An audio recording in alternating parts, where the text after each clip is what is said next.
Dr. Ibrahim, who is totally blind, submits the following information. Compute his total income. तो doctor Ibrahim totally blind हैं और उन्होंने अपना सारा इंफॉर्मेशन दे रखा है। हमको टोटल इनकम कैलकुलेट करना है। पहले ग्रॉस सैलरी 9,30,000, यानी कि इनकम फ्रॉम सैलरी ऑलरेडी हमको कैलकुलेट होके दिया है, लेकिन ग्रॉस सैलरी तक। उसके बाद जो स्टैंडर्ड डिडक्शन मिलता है वो हमको लेस करना होगा, तब आएगा इनकम फ्रॉम सैलरी। ठीक है, तो ये इनकम फ्रॉम सैलरी का पार्ट हो गया। Next, rent received from let out house 1,20,000 rupees. एक इनका घर था जिसको इन्होंने किराए पे दे रखा था, उससे रेंट आ रहा है 1,20,000 रुपीज। तो ये हो जाएगा इनकम फ्रॉम हाउस प्रॉपर्टी का पार्ट। तो इसमें आप कैसे करोगे भाई? स्टैंडर्ड रेंट की बात की नहीं गई है इसमें, यानी कि नॉट कवर्ड वाले फॉर्मूले से सॉल्व होगा। तो सबसे पहले आप लिखोगे म्युनिसिपल वैल्यू, एक्चुअल रेंट और फेयर रेंट। इन तीनों में से जो ग्रेटर होता है वही ग्रॉस एनुअल वैल्यू हो जाता है। तो भाई यहाँ पे ये दोनों तो है ही नहीं, म्युनिसिपल वैल्यू और फेयर रेंट। तो एक्चुअल रेंट यानी कि 1,20,000 यही हो जाएगा हमारा ग्रॉस एनुअल वैल्यू। फिर उसके बाद हम municipal tax, vacancy, unrealise rent ये लेस करते हैं, तब आता है एनुअल वैल्यू। तो भाई और कुछ था नहीं, तो वही जो ग्रॉस एनुअल वैल्यू होगा इस क्वेश्चन में वही हमारा एनुअल वैल्यू हो जाएगा। उसके बाद लेस करेंगे डिडक्शन अंडर सेक्शन 24। पहले 30% ऑफ एनुअल वैल्यू, तो जो भी एनुअल वैल्यू होगा उसका 30%, और उसके बाद इंटरेस्ट ऑन प्रीवियस ईयर और इंटरेस्ट ऑन कंस्ट्रक्शन पीरियड। तो लोन से रिलेटेड कुछ भी इस क्वेश्चन में दे नहीं रखा है, तो इस वजह से आप केवल 30% ऑफ एनुअल वैल्यू को लेस करोगे जब एनुअल वैल्यू में से, तो आ जाएगा income from house property. Next, short term capital gain 48,000 rupees. तो ये कैपिटल गेन हेड्स का पार्ट है, 48,000 रुपीज। ठीक है, आगे dividend from a cooperative society 28,000। तो डिविडेंड हमेशा ही इनकम फ्रॉम अदर सोर्सेज का पार्ट होता है। Next point, accrued interest on NSC 8th issue 12,000 rupees. भाई देखो, interest on NSC 8th issue और 9th इशू दोनों ही इनकम फ्रॉम अदर सोर्सेज में आता है। ठीक है, और एनएससी 8th इशू और 9th इशू चाहे परचेज लिखा हो चाहे इंटरेस्ट की बात हो, वो 80C डिडक्शन में तो जाता ही जाता है। भाई फिर से देखो इसको, सबसे पहली बात कि इंटरेस्ट की बात हो रही थी, तो इंटरेस्ट तो इनकम फ्रॉम अदर सोर्सेज का पार्ट होता ही है। दूसरी चीज, अगर यहाँ पे सिर्फ परचेज लिखा होता तब केवल और केवल डिडक्शन में हम दिखाते, लेकिन यहाँ इंटरेस्ट की बात की गई है एनएससी पे, तो पहले आप इनकम फ्रॉम अदर सोर्सेज में इसको ऐड कर दोगे, उसके बाद 80C में इसको लेस करना होता है हमको, सब्जेक्ट टू 80C का लिमिट, कि 80C का लिमिट होता है 1.5 लाख रुपए, तो उसके अंदर में होना चाहिए। ठीक है, next, deposit in PPF 40,000 rupees. तो ये भी 80C में डिडक्शन का पार्ट है, 40,000। Paid life insurance 24,000। तो लाइफ इंश्योरेंस प्रीमियम जो होता है वो भी 80C डिडक्शन में आता है, क्योंकि 80C किस चीज की बात करता है? Deduction in respect of life insurance premium, provident fund except unrecognised provident fund. तो भाई ये लाइफ इंश्योरेंस प्रीमियम आएगा। दूसरी चीज, भाई 80C का और कोई भी डिडक्शन इस क्वेश्चन में नहीं है, तो आप इन तीनों को पहले ऐड कर लेना। उसके बाद देखना कि ये जो 80C की लिमिट होती है 1,50,000 उसके अंदर में है तो ठीक है, पूरा अमाउंट लेस कर देना। अगर 1,50,000 से ज्यादा है तो केवल 1,50,000 आप लेस करोगे। ठीक है, नेक्स्ट, प्रोफेशनल टैक्स 8,000 रुपीज। तो भाई प्रोफेशनल टैक्स किसका पार्ट है? इनकम फ्रॉम सैलरी का।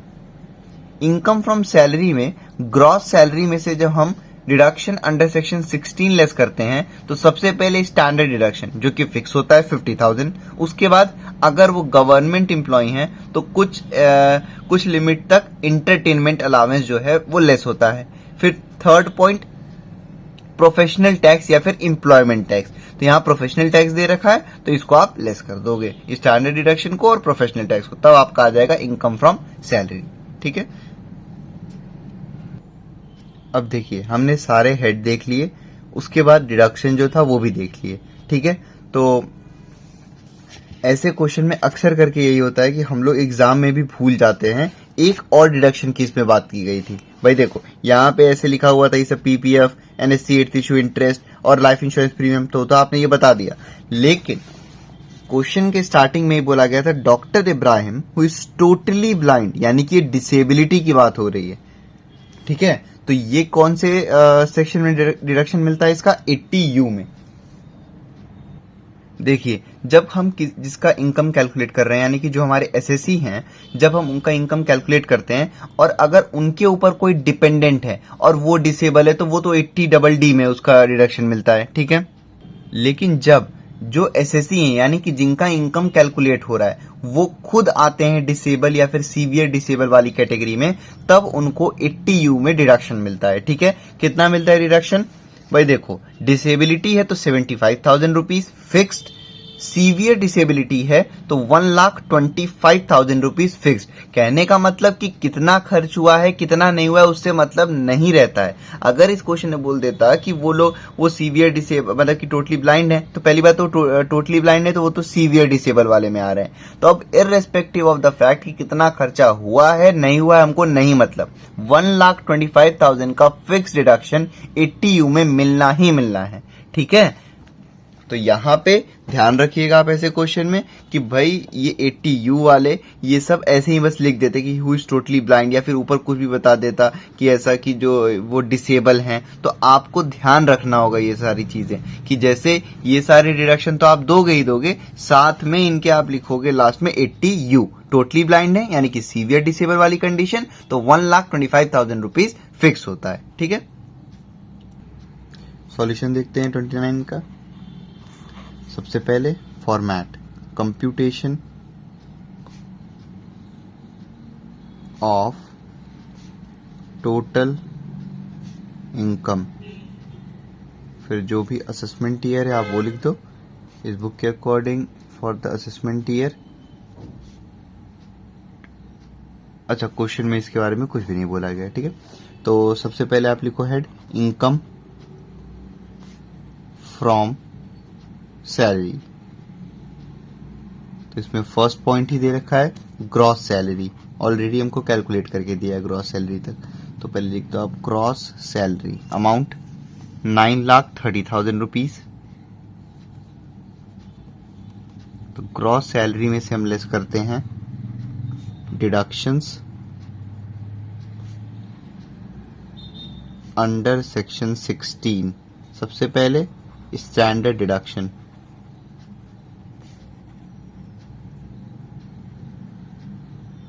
जो कि फिक्स होता है 50,000 रुपीज। उसके बाद अगर ये गवर्नमेंट एम्प्लॉय होते तो फिर इंटरटेनमेंट अलाउंस अगर मिलता है तो उसका कुछ पोर्शन एग्जेम्प्ट होता है, तो वो है नहीं ऐसा कुछ यहाँ पे। लास्ट पॉइंट में यहाँ पे दिया हुआ है प्रोफेशनल टैक्स, तो ये भी डिडक्शन अंडर सेक्शन 16 में आता है। तो प्रोफेशनल टैक्स अमाउंट कितना है? अमाउंट है 8,000 रुपीज, ठीक है। तो आप इन दोनों को ऐड करो, ये हो गया 58,000 रुपीज, और ग्रॉस सैलरी में से आप लेस करो इसको, तो 9,30,000 माइनस 58,000, ये आ गया 8,72,000, 8,72,000 रुपीज। ये हो गया हमारा इनकम फ्रॉम सैलरी। फिर second head income from house property, तो स्टैंडर्ड रेंट की बात नहीं की गई है तो नॉट कवर्ड वाले फॉर्मूले में ये आएगा। सबसे पहले म्युनिसिपल वैल्यू तो नील, एक्चुअल रेंट दे रखा है 1,20,000 रुपीज, बोला है ना क्वेश्चन में rent received from let out house, ठीक है। फिर उसके बाद म्युनिसिपल वैल्यू, एक्चुअल रेंट, फिर फेयर रेंट, वो भी नहीं है कुछ। तो आप इन तीनों में से जो भी ग्रेटर होता है वही हो जाता है हमारा क्या, ग्रॉस एनुअल वैल्यू, यानी कि 1,20,000 रुपए, ये हो गया ग्रॉस एनुअल वैल्यू। इसमें से लेस करते हैं हम म्युनिसिपल टैक्स, वैकेंसी और अनरियलाइज रेंट, तीनों ही नहीं है यहाँ पे, तो आप नहीं लिख दो, यानी कि यही अमाउंट 1,20,000 रुपीज हो गया एनुअल वैल्यू। एनुअल वैल्यू में से लेस करते हैं डिडक्शंस अंडर सेक्शन 24, ठीक। सबसे पहले 30% ऑफ एनुअल वैल्यू, यानी कि 30% ऑफ 1,20,000 रुपीज, तो ये हो गया 1,20,000 का 30% 36,000 रुपीज। फिर उसके बाद इंटरेस्ट ऑन प्रीवियस ईयर और कंस्ट्रक्शन पीरियड, तो वो लोन से भी रिलेटेड कोई इंफॉर्मेशन नहीं दे रखा है तो वो यहाँ पे नहीं आना है, तो आप सीधे इसको लेस करो 1,20,000 माइनस 36,000, यह आ गया 84,000 rupees.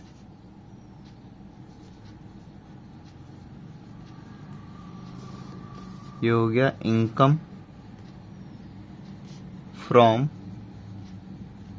House property. Next head PGBP income होता है तो वो है नहीं यहाँ पे। फिर आ जाओ आप कैपिटल गेन्स पे। कैपिटल गेन्स तो यहाँ बोला गया है सीधे short term capital gain 48,000 rupees, और कोई भी कैपिटल गेन का इंफॉर्मेशन नहीं दे रखा है तो यही 48,000 रुपीज ही हमारा कैपिटल गेन हो जाएगा। ठीक, short term capital gain 48,000 rupees. Next head है income from other sources. Income from other sources,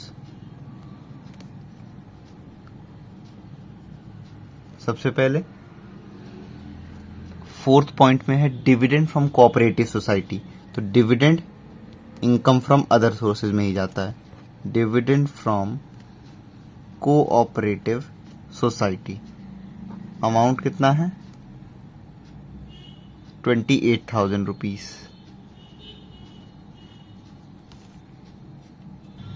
उसके बाद है फिफ्थ पॉइंट अक्रूड इंटरेस्ट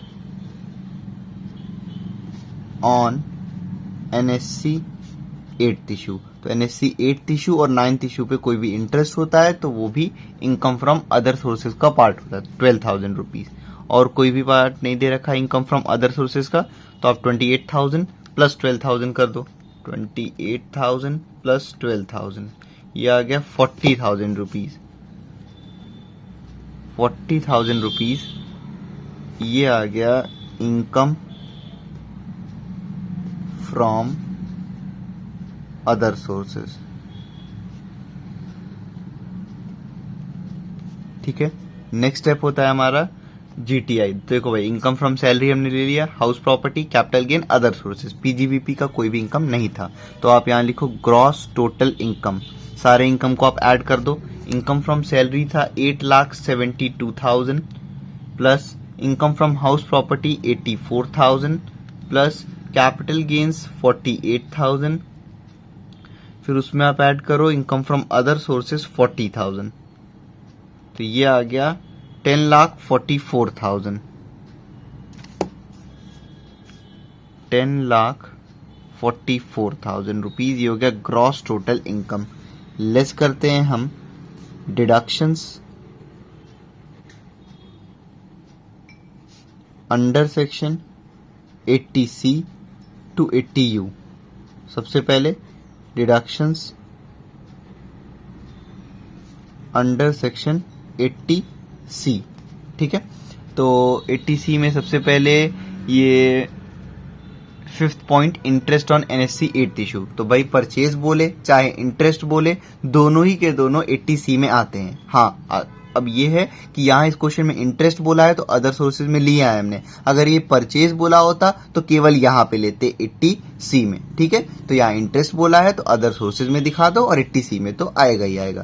तो यहाँ आप लिखो accrued interest on NSC 8th issue amount 12,000 rupees. फिर उसके बाद sixth point public provident fund. तो भाई deduction in respect of life insurance premium, provident fund except unrecognised provident fund. Unrecognised provident fund को छोड़ के सारे प्रोविडेंट फंड 80C में आता है। तो sixth point deposit in public provident fund amount कितना है 40,000 रुपीज। फिर उसके बाद seventh point paid life insurance premium. तो लाइफ इंश्योरेंस प्रीमियम से रिलेटेड डिडक्शन ये भी 80C में आता है। दूसरा, यहां पे ना ही बताया कि पॉलिसी कितने की है, कब ली गई है, तो भाई आप मानोगे कि अमाउंट क्वालिफाई है पूरा 80C में, तो 24,000 रुपीज। ठीक है, 80C का और कोई भी अमाउंट इस क्वेश्चन में दिया नहीं है तो सबसे पहला काम है आप इसको ऐड करो और चेक करो कि ये 80C के लिमिट के अंदर है कि नहीं। तो 12,000 प्लस 40,000 प्लस 24,000, अमाउंट 76,000 रुपीज आ रहा है। तो पहले आप यहाँ पे लिख लो 76,000। अब देखो आप 80C का लिमिट कितना होता है, 1,50,000। तो ये 76,000 लिमिट के अंदर है, इसलिए पूरा 76,000 अमाउंट क्वालिफाई हो जाएगा 80C में। ठीक, नेक्स्ट भूलना नहीं है, टोटली ब्लाइंड बोला है क्वेश्चन में, यानी कि सीवियर डिसेबिलिटी की बात हो रही है। और जब एसएससी जिसका इनकम हम कैलकुलेट कर रहे होते हैं वो खुद डिसेबल या फिर सीवियर डिसेबल होते हैं, तो इररेस्पेक्टिव ऑफ द फैक्ट कि वो खर्च किए हैं डिसेबिलिटी के ऊपर नहीं किए, हमको उससे मतलब नहीं है। फिक्स होता है डिसेबल में 75,000, सीवियर डिसेबल में 1,25,000। तो यहाँ टोटली ब्लाइंड है, तो इसका मतलब ये सीवियर डिसेबल वाली कंडीशन है। तो आप लिखो रिडक्शन अंडर सेक्शन 80U। ठीक, तो ये हैं टोटली ब्लाइंड, यानी कि यहां आप लिखो सीवियर डिसेबिलिटी,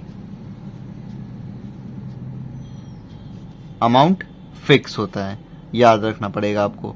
रिडक्शन वाली वीडियो आप देख लेना एक बार, 1,25,000 रुपीज। ठीक है, तो अब और कोई भी सेक्शन से रिलेटेड डिडक्शन नहीं है इसमें, तो आप इन दोनों को ऐड कर दो। 76,000 प्लस 1,25,000, यह गया 2,01,000। इसको आप आउटर कॉलम में लिखो 2,01,000,